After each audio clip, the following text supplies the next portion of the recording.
but I have Chicky here, and so Chicky, I just want to read. Well, you know what? What did you go to jail for what 4 or 5 days? Like what did they accused you of? They found ammunition, and they were saying like what was it like when the feds kicked in your door? Like what happened? Like it was something. I mean, now I was can it out look of a back. movie? You kidding me? But it was just something out of like, honest to God, maybe out of a Martin Scorsese movie or something like that. It was just, you would have thought that they were coming to Springfield, Mass, to track down Pablo Escobar or El Chapo. I'm telling you, it was ridiculous. It really was. Um, Roughly around 3:45 a.m. on early Thursday morning. I'm up early. I take the dogs for a walk, whatever. But I was up early, 3:45, 4 o'clock. I get up. I was watching the news, the early news, whatever. And there was three loud bangs, bang, bang, bang, bang, right? And on anything on the that loud in on the the front morning, door? like You mean I, like they were banging on the door? it's definitely not, the Federal Express guy, delivering books, and so before we could even stand up, before I could even respond, usually you'd be sleeping, but I just happened to be up. That's my schedule. But um, before I could even, respond, I yelled. The first thing I yelled was to my nephew. I yelled, "Mike!" Thinking, what the hell is, what is this? And and then he woke up, and before we could even respond or move forward, um, something came through the door. Where there's a window in the door, and something came through the door, and I guess they call it a flash bomb or something. And what it does is a big lightning like explosion, and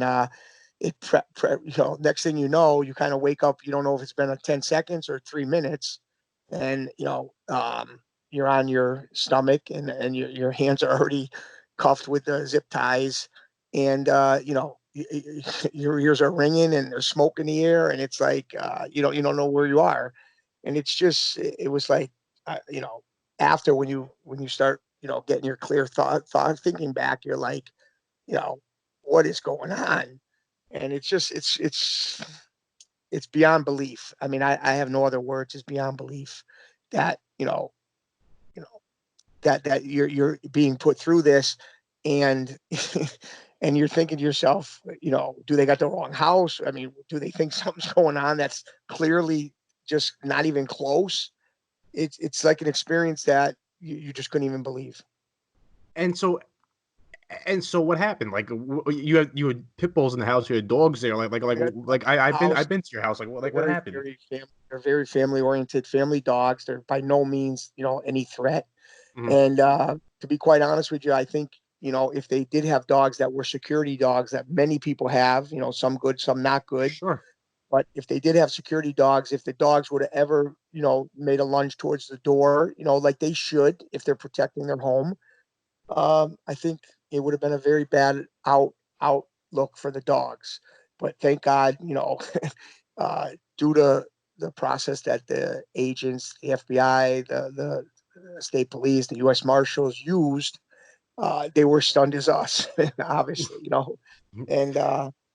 and when they did come around to it, the dogs, they were licking the agents, and they were very, very friendly, and the agents picked right up on that. So, Yeah. thank God, they were spared.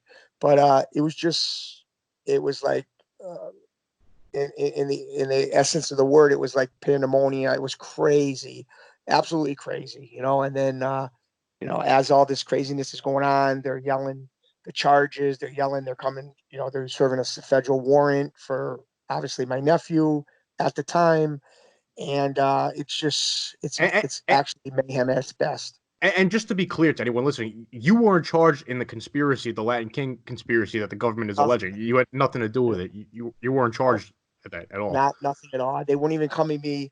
They were not coming to that location for me that day, and neither they should be. And when they were yelling, one of the things I do remember is the yelling that they're serving a federal search warrant for the house and for Michael Ciccatelli, which Mhm. is my 40-year-old nephew. Yeah. Is my 40-year-old nephew. So that being said, that's what they were yelling, and I mean, a few different people said I basically was collateral damage. And, the more I kind of, looked into it, yeah, I couldn't said a better word. When you got arrested, what, like in like 2005 or 2004, whatever it was, Yeah, was it yeah, similar? 2004, 2005, right?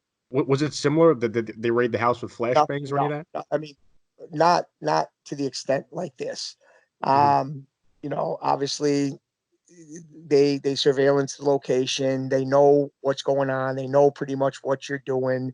And, was I guilty? Absolutely, the first time, no doubt about it.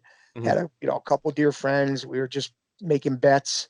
They were giving me a couple bets. I mean, nothing big, nothing carried over, nothing involved with anything. Just me with probably 5 or 6, 7 guys taking a little bit bets, on a Sunday afternoon Yeah. during the playoffs. Patriots big into it. And they, a lot of people like that, and that's it. And And, basically, a couple knocks on the door, bang, the door comes off the hinges, but nothing other but than that. No, maybe 10, 12 agents from 3 different, state police, mhm. FBI, whatever, But whatever. when And you it, were arrested back then in the early 2000s, one of the people that was in your indictment was a person named Anthony Aralata, correct? yep, Okay, and Anthony Aralata, for anybody who doesn't know, he became a government witness, an informant.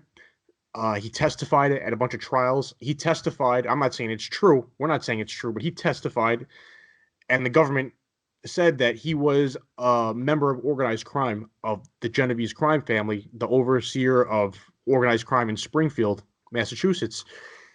And we're going to come back to him in a little bit.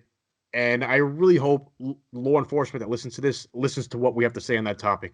I really want you to listen because your informants, they're up to no good. And I hope if you're going to arrest people, I really hope you arrest some of those people too, but we're gonna come back to that.